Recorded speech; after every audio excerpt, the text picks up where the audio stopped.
I guess I'll be in.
Good morning. Can you hear me okay? We have a much more sophisticated sound system today, thanks to Paul Gleiser. I want to welcome all of you here today. It's such a joy to have you here. I'm Pamela Walters, and I'm honored to welcome you. I'm blessed to be the 101st president of the Rotary Club of Tyler. And to see all of you beautiful people here today is just about the best thing in the world. It truly is a blessing to have you all here today. We have a wonderful program. The outstanding high school students are here, which is such a blessing. I'm always so proud to have them and their families and supporters. It's really a beautiful thing. Anyway, we have a very special program today, and I wanted to start a little early so be sure that we have plenty of time for our speaker. But first, I want you to all join me in thanking Daniel Armstrong for his magnificent music.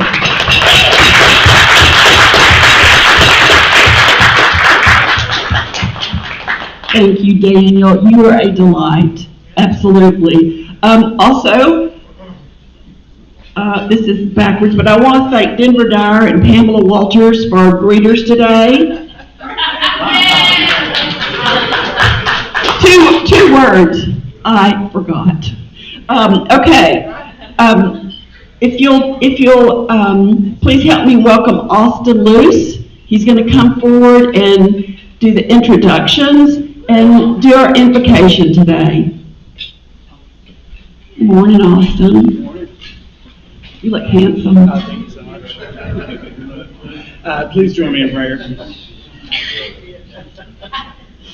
Dear Heavenly Father, we come to you with hearts of gratitude for the time that we're able to spend with each other, as well as for the delicious meal that is before us. I want to pray a special blessing over everybody in this room, that you would guide us to do wonderful works in this community. And I pray for the regular members who are not here, that you would be with them and that you would strengthen them and guide them. I pray a special blessing for our brother David Jones. We thank you so much for having a protective hand over him this past week when he was in the hospital. And now that he's recovering at home, we pray that you would give him strength and healing and a very quick and full recovery. I know that there's many other than David who are suffering just in our community and in our world with some things that may be evident, some things that may be silent struggles. I pray that you would strengthen and bless them, give them healing, health, and hope. Thank you so much for this wonderful season where we get to celebrate Christmas and look forward to our new holiday, our new year. And I pray that this would be a time of love and joy, and that some lasting memories would be created with our loved ones during this time. Thank you so much for the wonderful works that you've used this Rotary Club to do, and I pray that in this new year that we would do even more than before. In Jesus' name I pray. Amen. Amen. Well, I wanted to welcome everybody. It's so wonderful seeing a double-sized room. I haven't seen us in two rooms in quite a while. So that means we have a number of wonderful Rotarians and guests today.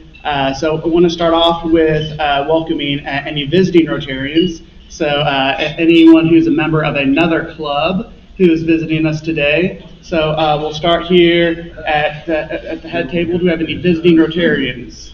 I have two guests today. I want to introduce Dara Bondurant and Ann Ferguson. If you all would stand up, let's welcome them.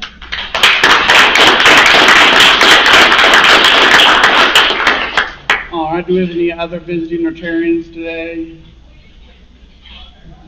All right, how about guests? Do we have any guests joining us today? We're right here in the middle.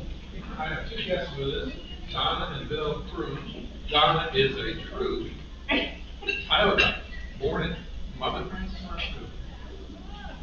Her husband was 31 years as a police officer in Dallas, and then on an organization that helped fly veterans off wherever they wanted to go.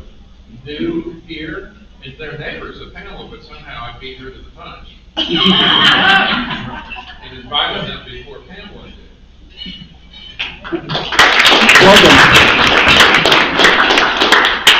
Welcome. Over here. I have Peter Yennis. He is actually with Cable Roofing, and they have a membership at Sound Tyler, but he is visiting here, and potentially, I think it's your commercial gentleman, Stannis, that may join us. So I just wanted to welcome Peter to our club today. There you go. Thank you. Welcome. I'd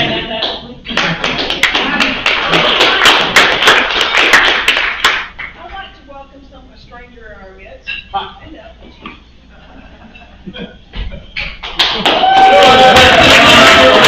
Who is that? The head cook and chief bottle washer at the original Lemon's Air. We welcome Paul Berry, Operations Director for KTBB Radio. Thank you for joining us. I think that the next two tables are full of our outstanding students who we'll recognize in just a minute. So do we have any more guests in the back of the room? Oh, over here. Well, my guest today is the lovely Vicki Glenn. She's from Spring, Texas. And she's going to accompany you tonight to the Christmas party. I can only get dates outside of town.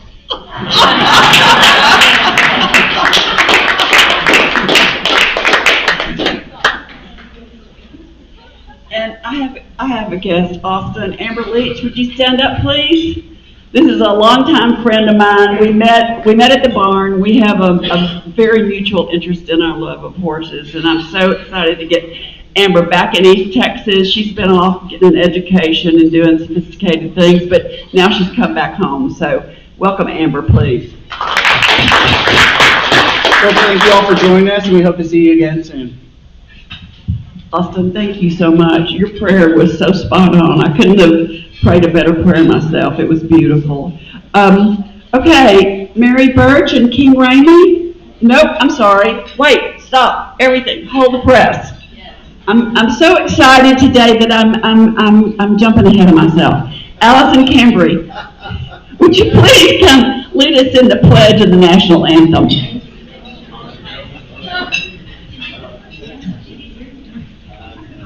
Let us stand and face the flag.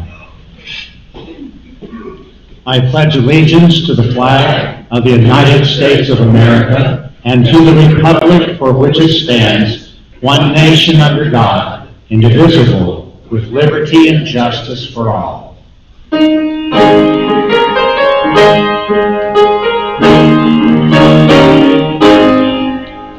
On the sea can you see by the dawn's early light, the beginning, and the sunrise stands streaming across night with the flag of the sky, and the tree box goes up down and leaves streaming, and the rockets red light from bursting in air, they flew through the night, and our flag was still there. Oh, say does that star-spangled banner wave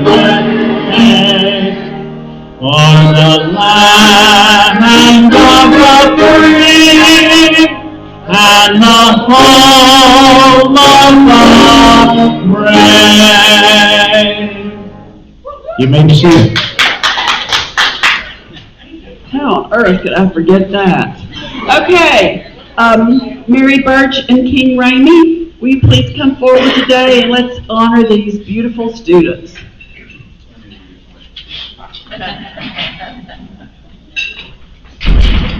Well, we do have acoustics.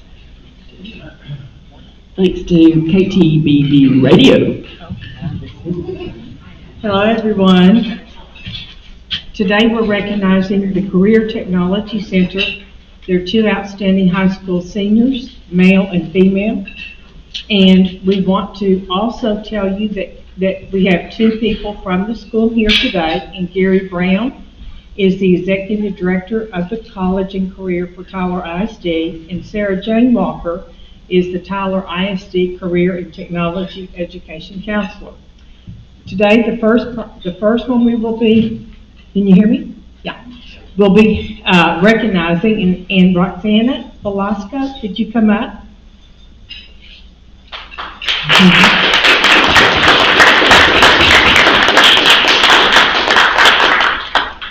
We're recognizing Roxana today, and along with her today are 4 people from her family. Her parents, Guadalupe and Maria Velasco, and her sister, Marina Treat, and her other sister, Alejandra Ruella. I hope I did well with that.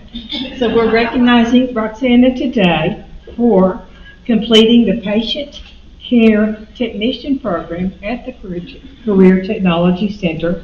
She is a member of the Health Occupations Student Association. She is Vice President of the Tyler High School National Honor Society, and she maintains all A's in her classes. She plans to attend the University of Texas at Tyler and major in nursing. Congratulations, Roxana.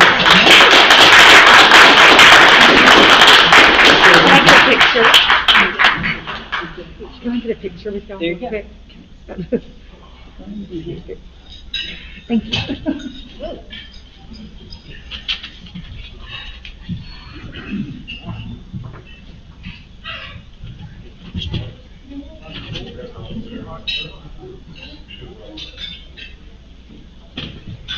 Our second senior we'll hear about is Angel Munoz. Angel, would you come forward, please?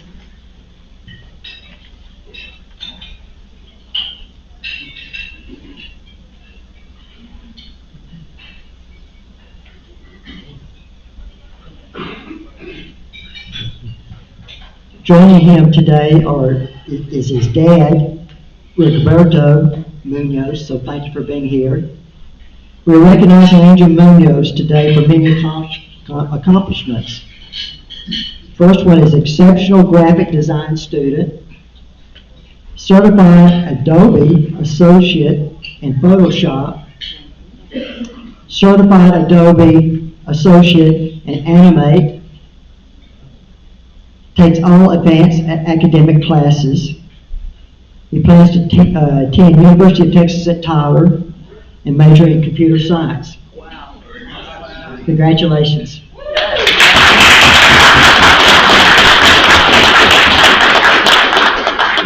Ladies and gentlemen, please rise and let's recognize our outstanding high school seniors from Career Technology Center, Roxana Velasco and Angel Munoz.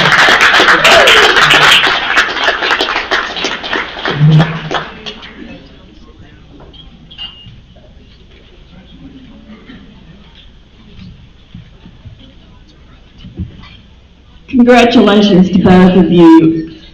We're really honored to have you here today. We're honored to be able to recognize you and your accomplishments. And you're definitely on the road to the right kind of a life. And so if you would, after this meeting, please wait. We'd like to get some more pictures with you together, with your families. Then just give us an extra few minutes. Thank you. Okay. Let's see, Rotary business. Tonight there will be a Christmas social at Bellagio Del Vino. If you haven't gotten your RSVP in, please do so now. It's really a great opportunity for us to get together and relax and visit and enjoy the season and be thankful and show our love for each other. So tonight at 5:30 at Bellagio Del Vino. The monthly board meeting will be tomorrow. If you haven't come to a board meeting, you are missing out, because I can promise you that we have a good time. It's really a beautiful, relaxed setting where we can all sit down, visit, have lunch, and enjoy DM's cookies and Dixie's jokes and have a really good time. So it's always at 11:30. It's always at the La Quinta, Hemant Patel's Hotel on Broadway, kind of tucked back there behind La Posada or La something. Anyway, if you want to come, give me a buzz and I'll give you directions. It's not hard. And let's see, club vote. Is Holly in here? Holly, I don't know how to do the club vote for the board of directors. It's very simple, you read off the board. Okay, we're gonna do a club vote for the board of directors. The president-elect, who will be president for next year is Bill Pascal. The president-elect, who will be the president after Bill Pascal is Allison Cambry. The club service is Denver Dyer. Community service is Holly Hendricks. Vocational service is Hemant Patel. Youth services is Mary Birch. Public image is Ashley Wilson. Sergeant at Arms is JB3. Tyler Rotary Foundation president will be Dr. D. Young Edwards. So, does everybody vote yes? All in favor say aye. Aye. Any opposed? Okay, good. All right. Now, the program for January the 7th. This is our last meeting this year. It's so sad to say farewell to 2020. Even though it's been about the most frustrating year. Anyway, our program for our very first program for 2021 will be the Glenn Jones Tim Nip music program. So we're going to start out the new year rocking and rolling. Okay. The program for today is Paul Gleiser, and I don't have anybody introducing Paul Gleiser, but I can introduce Paul Gleiser. Paul Gleiser is the owner of the most famous radio stations in East Texas, KTBB and all those other ones.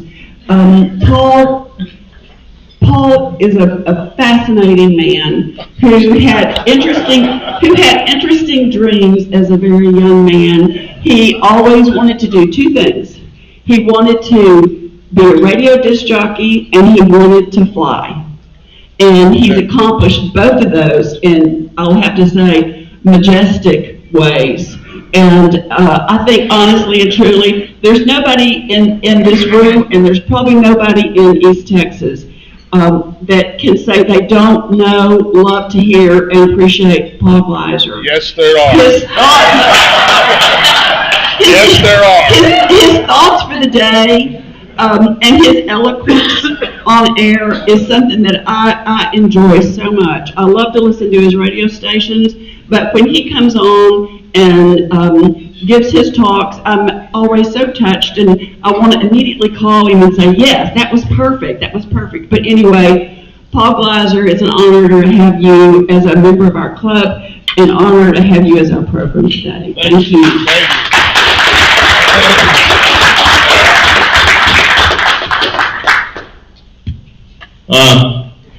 We get situated here. Pam, I also had, I dreamt about Carol McClendon, but that went no place. Dreamt about her a lot. Every day in the United States, about approximately 7,200 people in the United States every day die. That's just the number. We have 320 million people in the country, and 7,200 of them die. Most of them are known to people that love them, friends, family. Some are not known at all, and some are famous.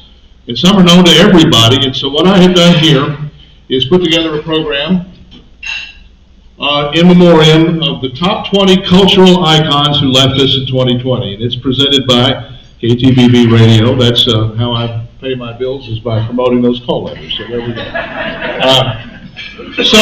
We're just going to take them in order, and they're presented here in the order in which they left us in 2020. So we lead off with number one. Those of you old enough to remember this will remember this. Those of you not old enough to remember, it's worth knowing about. Here we go.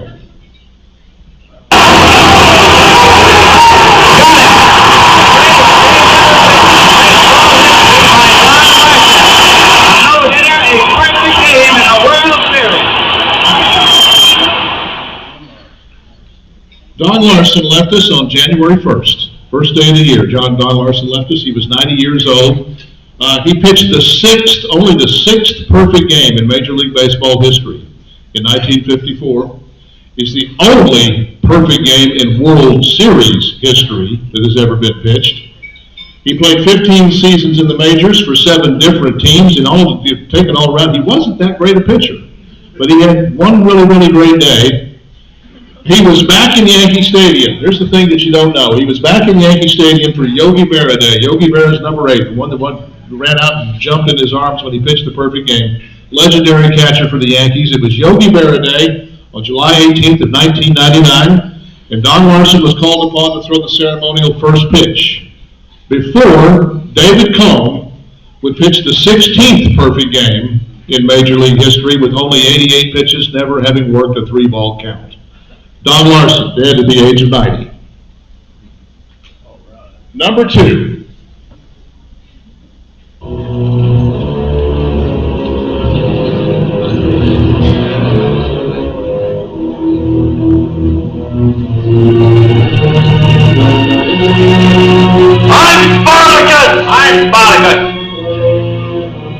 I'm Spartacus! I'm Spartacus! I'm Spartacus! I'm Spartacus! I'm Spartacus!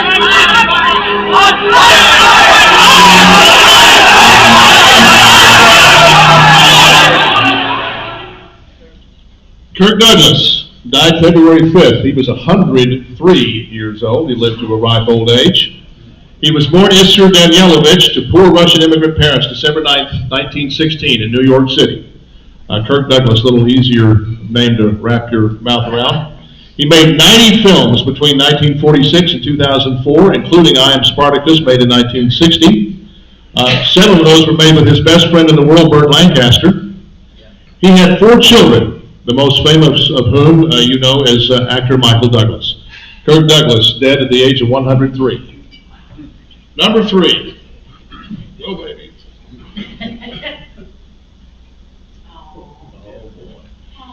Come on. You're supposed to sing. Yeah, I know, he's supposed to start singing. She found the door, met up with a dancer.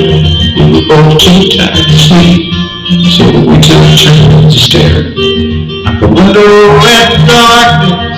The boredom overtook us, and he began to speak. He said, son, I need a light out of reading people's faces. Anybody not know that song? He died March the 20th. He was 81 years old, Kenny Rogers. He charted, this is a man with a prodigious success in the music industry. He charted 120 hit singles as either songwriter or performer that crossed the rock, pop, and country charts. He sold more than 100 million records worldwide. He left the New Christy Minstrels. When he first got paid to sing, he was singing for the New Christy Minstrels, left them in 1967 to form a group called The First Edition. Does anybody in the room know their hit record? Yeah, you don't, not you. I just dropped in to see what condition my condition was in. 1967 from Kenny Rogers and The First Edition. He went solo in 1976 and then recorded The Gambler in 1978. It's his signature song. He is one of the most decorated members of the Country Music Association of all time. Kenny Rogers, dead at the age of 81. Number 4. Ain't no sunshine when she's gone. It's not warm when she's away. Ain't no sunshine when she's gone. She's always gone too long, and anytime she goes away.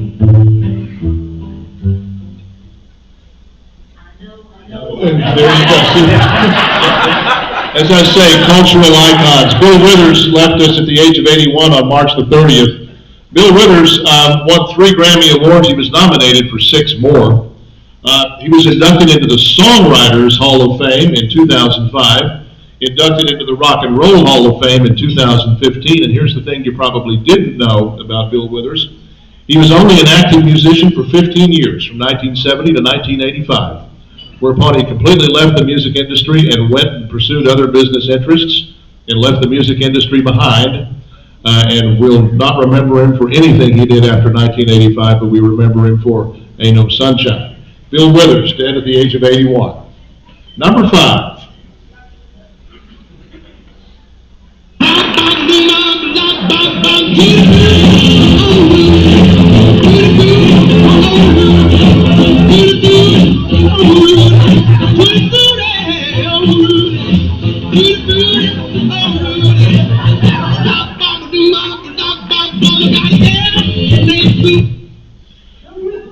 Little Richard died at the age of 87 on May the 9th of this year. He was born Richard Wayne Penniman. He was nicknamed and called the architect of rock and roll. He was one of the first crossover black artists. He was one of the first to jump into the pop charts. We take that for granted today, but somebody had to do it for the first time. And it was Little Richard who crossed that divide. He is in the first class of inductees into the Rock and Roll Hall of Fame. That was in 1986. If you ever have occasion to go to Cleveland, first of all, my sympathies. But number 2, if you do have to go to Cleveland, if you do find yourself going to Cleveland, do not miss the Rock and Roll Hall of Fame. The Rock and Roll Hall of Fame is a really, really, really great place. He was in the first class of inductees in the Rock and Roll Hall of Fame, 1986. Little Richard, dead at the age of 87. Tutti Frutti was included in the National Recording Registry of the Library of Congress for its unique cultural, aesthetic, or historic contribution to the United States. Little Richard, 87 years old. Number 6. You ever seen a silver dollar? Would you believe when I was 18, I had a silver dollar collection? Jerry Stiller died May 11th. He was 92 years old. He was married to Ann Mira. They were married for 64 years prior to her death. In 1954, they were married, and he soon convinced her to become his comedy partner. She had no desire to be in show business at all, and he convinced her to join him. Stiller and Mira were hugely successful in the 1960s in the Las Vegas and New York nightclub circuits. He was active for 70 years, and he was a regular on Seinfeld, and when Seinfeld went out of production, he went immediately as a regular on The King of Queens between 1993 and 1998. And whose daddy is he? Ben. He is the father of actor Ben Stiller. Jerry Stiller, dead at the age of 92. Number 7. Ladies and gentlemen, the judge's decision. The first runner-up is Miss South Carolina, Miss Atlanta, Miss Texas.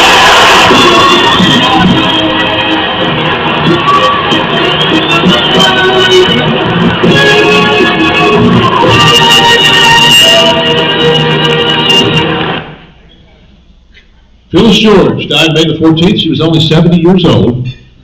She became the second Miss America from Texas, but the first in the televised era. And a lot of sources will say she's the first from Texas. It's not true, but she's the second from Texas.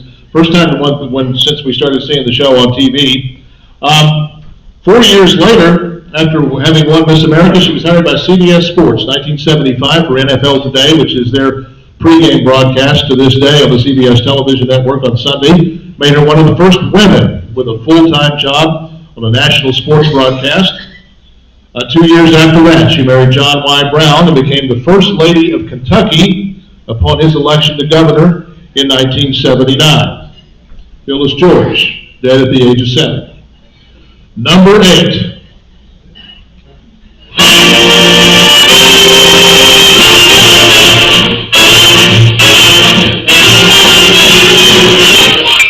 Does he wear his toupee at home?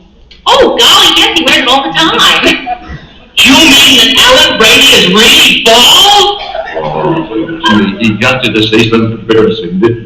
What was it? Alan Brady's bald.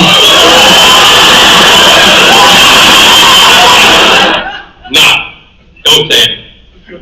Let me look at you.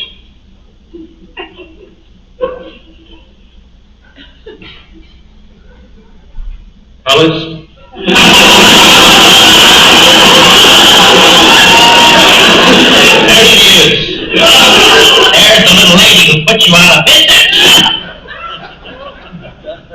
Carl Reiner was 98 years old as of June 29th this year when he passed away. He, among other things, he created the hugely successful Dick Van Dyke Show, after which many, many sitcoms were patterned. It was one of the most successful shows of its era.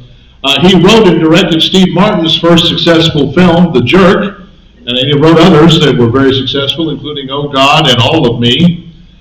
He received 11 Emmy Awards for his work in television. He was inducted into the Television Hall of Fame in 1999, and whose daddy is he? Rob Meathead's Meathead's daddy. He's Rob Reiner's dad. Rob Reiner, of course, played Michael Stivic on All in the Family. Carl Reiner, dead at the age of 98. Number 9.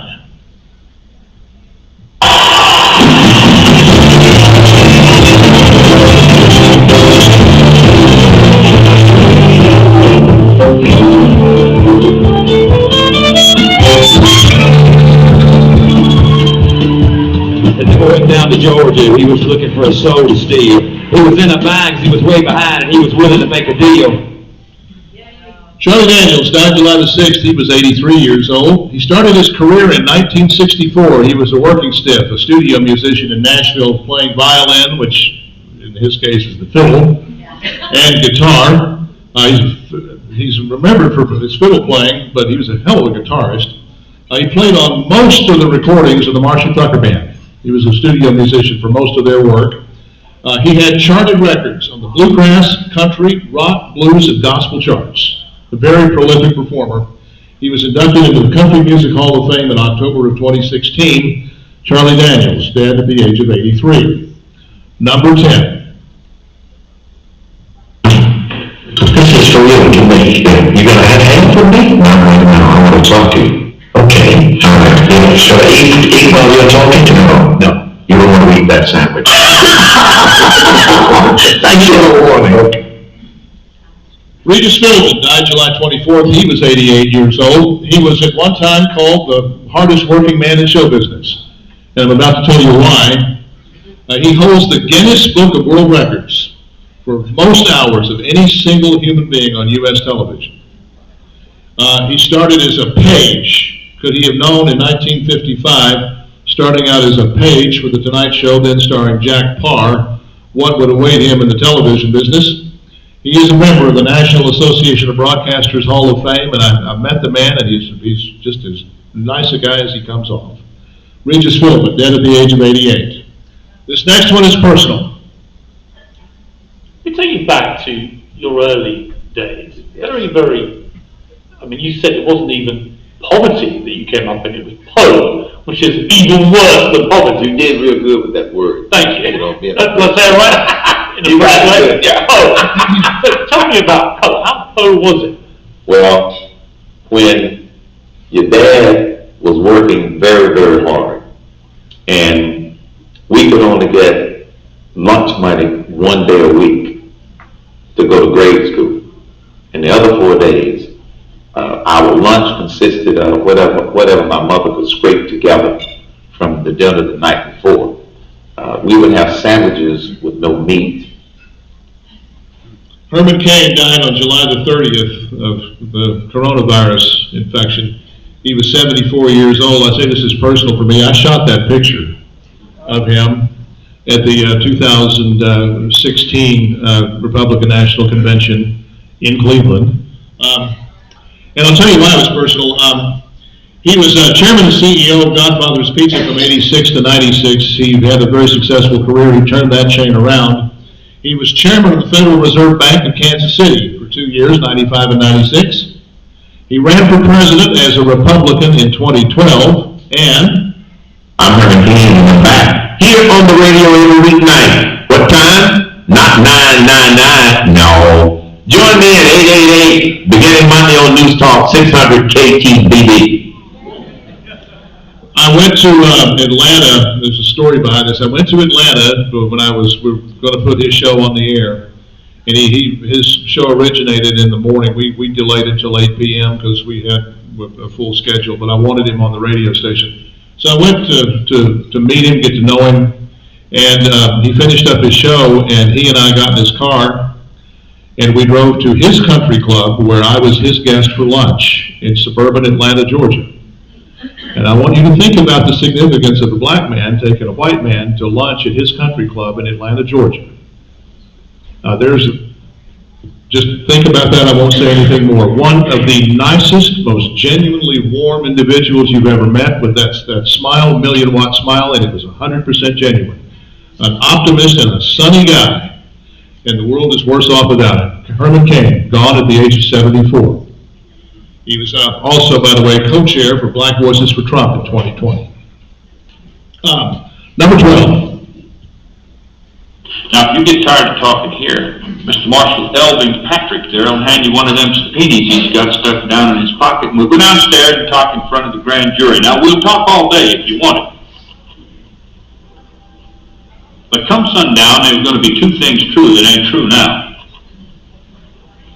One is that the United States Department of Justice is going to know what in the good Christ, excuse me, Angie, is going on around here.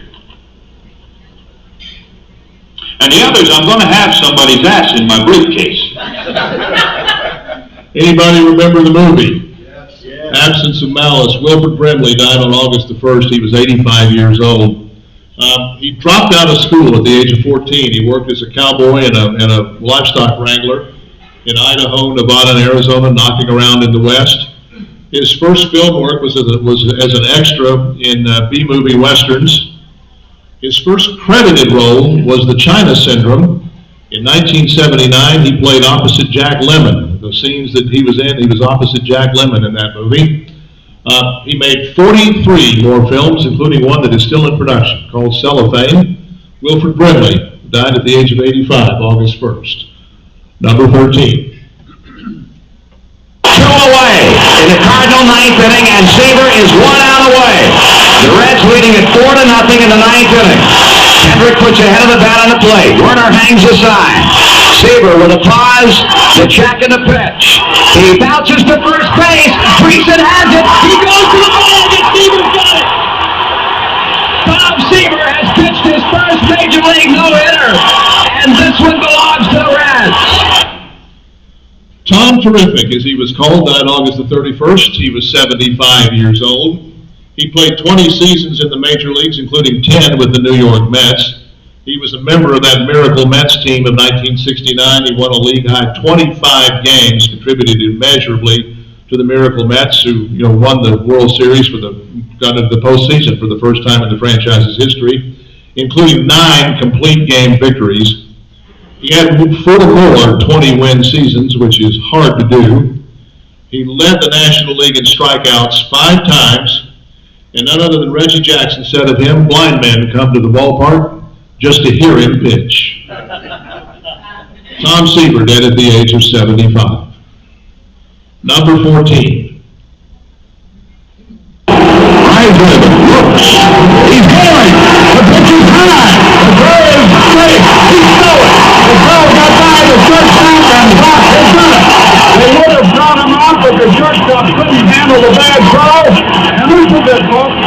Brock has now scored 893. All of his teammates out of the dugout, onto the field, and all of the reporters, newspaper people, photographers on the field, much reminiscent of the negative April 8th Maury World record. Lou Brock died on September 6th. He was 81 years old. The significance of that clip that you saw is when he broke Ty Cobb's stolen base record there with 893.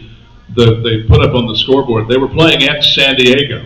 They were the visiting team, and it was significant enough that they put it up on the scoreboard to recognize the achievement. He played 19 major league seasons, 4 of which he started with other teams, but he landed with the St. Louis Cardinals, where he really made his name for 15 years.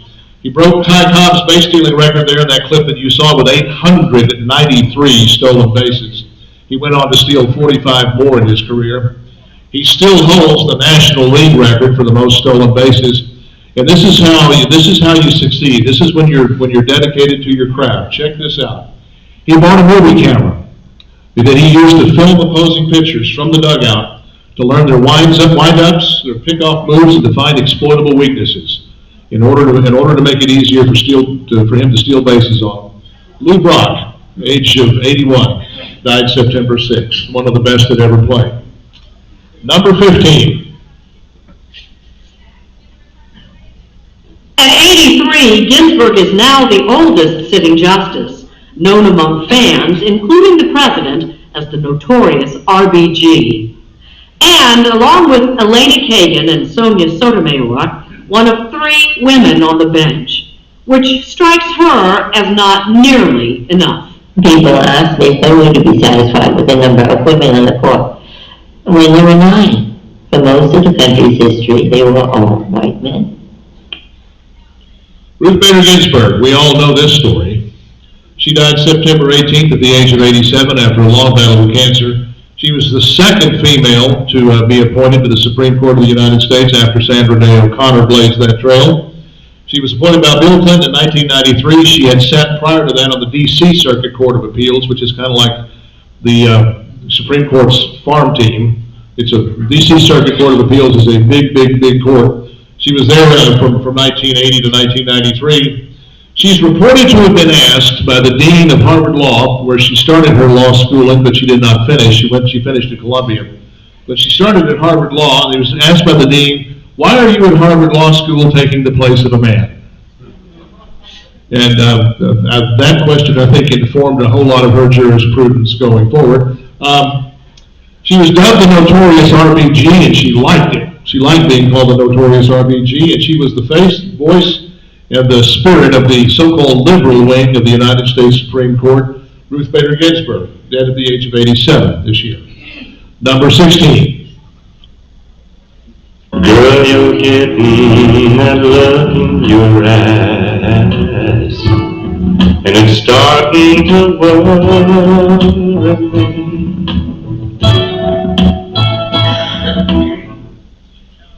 Matt Davis died September 29th, age 78. Remember that date and remember that age. You'll see why in a minute. September 29th at the age of 78. He's a native of Lubbock. He's a Texan. He got started in the music business as a gopher for Nancy Sinatra's music publishing business called Boots Enterprises. Why is it Boots Enterprises? These boots are made for walking. A medley of Nancy's hit. He wrote In the Ghetto, Memories, Don't Cry Daddy for Elvis Presley. A lot of people don't know that. He was a songwriter.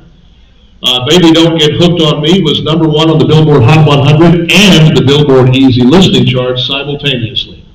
Mac Davis, dead at the age of 78 on September 29th. Number 17.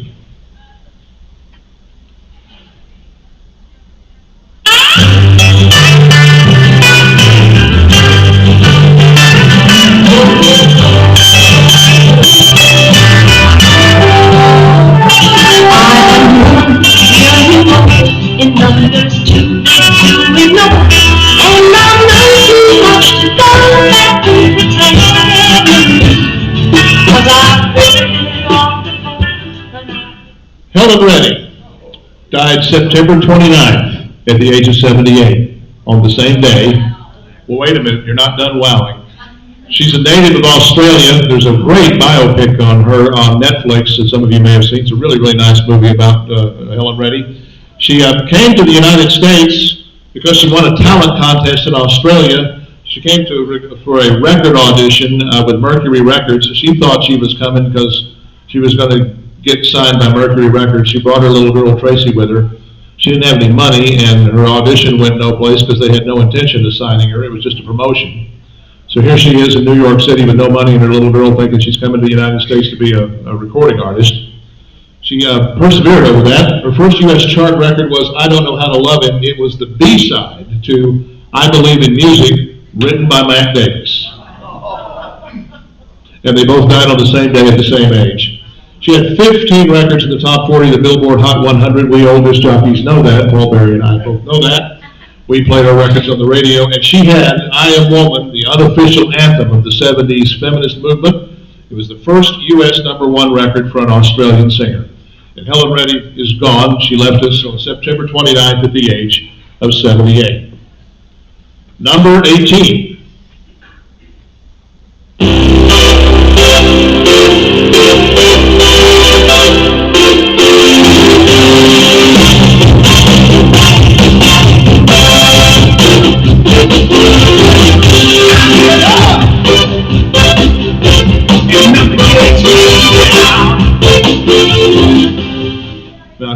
my colleague Paul Barry Wentz there, because he knows that I edited that fabulous intro, edited it for time. But it's one of the greatest record intros of all time. We old disc jockeys know that. He left us at the age of 65, which is awfully young, October the 6th. He's a native of Amsterdam. He moved to the U.S. in 1962 and became a naturalized U.S. citizen. He was regarded as one of the top rock and roll guitarists of all time. He was a truly stunningly good guitarist. He never learned to read music, and yet had that career. But he would watch Bach and Mozart recitals, and he improvised on his guitar, listening to Bach and Mozart. And that's how he taught himself music. He was married to actress Valerie Bertinelli from 1981 to 2007. You remember her from the sitcom, what was it? One Day at a Time, that's it. He has left us at the age of 65. Number 19. I admire your luck, Mr. Bond. James Bond. Who does not know that line? Sean Connery died October 31st. He was 90 years old. He was born Thomas Connery in Edinburgh, Scotland. He created the film version of Ian Fleming's James Bond in the movie Dr. No in 1962. It was followed by 6 more Bond films. No less an authority on James Bond movies than my daughter says that he is the definitive James Bond. How many concurring votes? Absolutely. You see, any Roger Moores or any of the others, anybody here think that? Nobody willing to say so. He did, in fact, define the role of James Bond, which, by the way, a little trivia, was not how Ian Fleming pictured the character. When Ian Fleming wrote the books, he did not see Sean Connery. He saw, coming out of the submarine, walking up on the shore, shooting the cuffs of his tux, straightening his tie, walking into the casino, the picture of sophistication, cool urbanity. That's not how Ian Fleming saw James Bond, but he came around with the success of Albert Broccoli's movies in the Bond series. He was voted by People magazine as the sexiest man of the century in 1999, edging out, I'm sure, several of the men in this room. Sean Connery, dead at the age of 90 on October 31st. And finally, of the notables who left us in 2020, number 20. And now, here is the host of Jeopardy, Alex Trebek.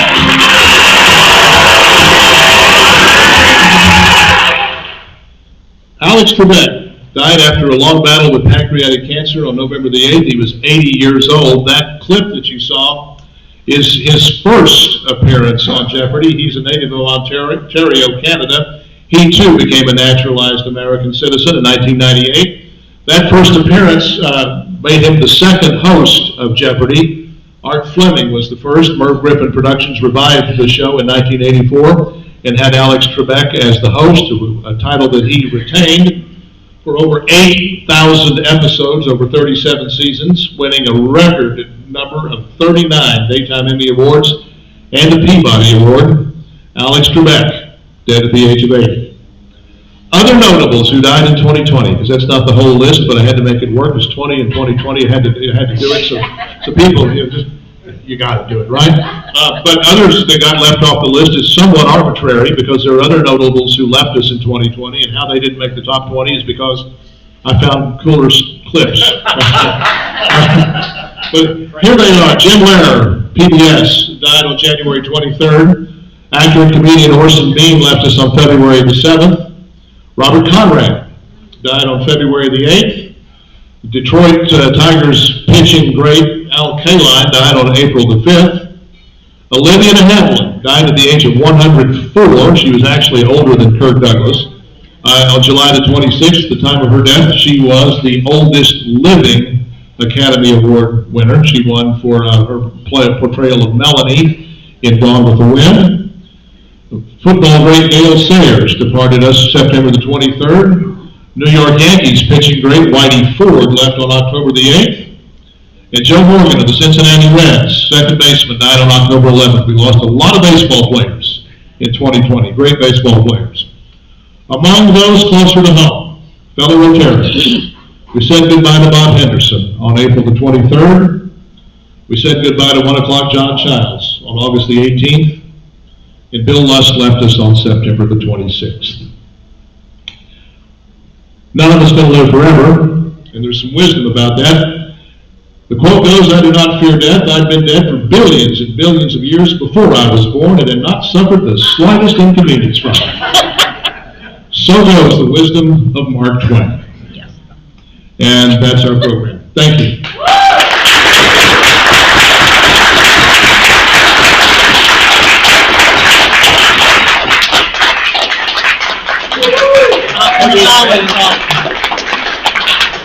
Come on. It's just a PowerPoint. But you're good at it. You're exceptionally good at it. Thank you.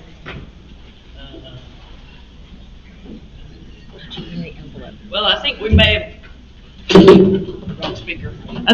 have just set a tradition for the last program of every year, Paul. Right. That was beautiful.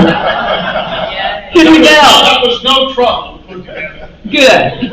Henry Bell.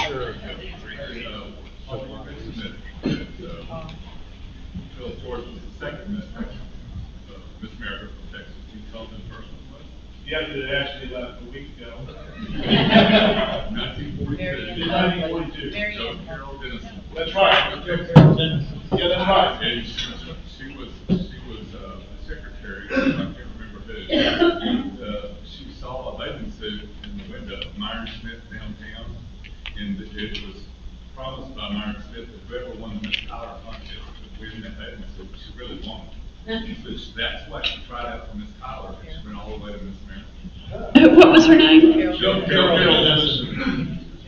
I didn't know Joe Carroll, but I'm sure glad she represented us well. Okay, Lupita, if you can hear my voice, please come in here. We have a little something for you.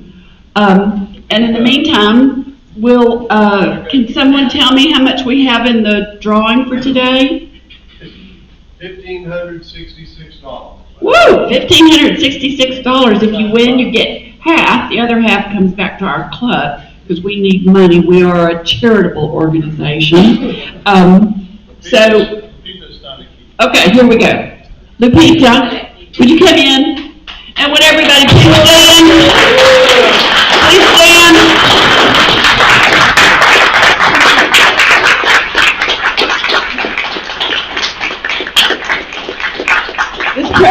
This precious woman serves us every week by herself. She never complains, she always has a smile, and she will do anything you ask her to within reason. And today we'd like to honor Lupita for all the time that she spends taking such good care of us with a little cash. Merry Christmas. We love you. She is my boots on the ground when stuff goes and I see people that I don't expect to see. I can tell you, I just look at her and I go, help. She goes, how many do you need? And it's never, no matter what I ask her, she's always willing to take care of us. So thank you from the bottom of my heart.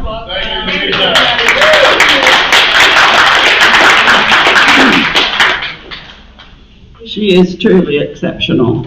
Okay, have we drawn a ticket? Paul, will you draw a ticket for us, please? And Amber, will you look at my tickets?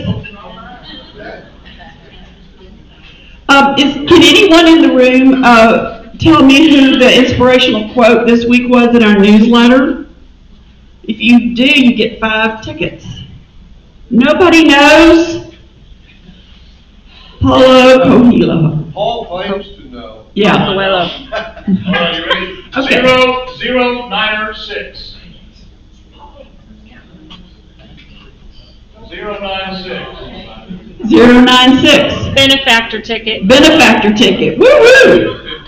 And there's 23 cards. We have an anonymous donor who is our benefactor and buys raffle tickets every week. And if we were to win, if Holly were to draw the Ace of Diamonds, then he wants to donate all the money back to the club. So thank you for whoever you are, anonymous donor.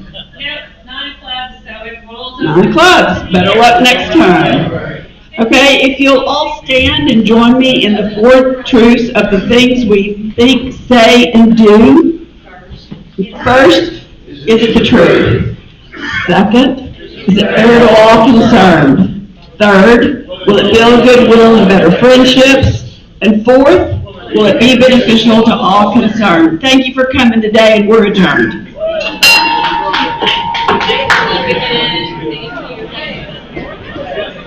Thank you.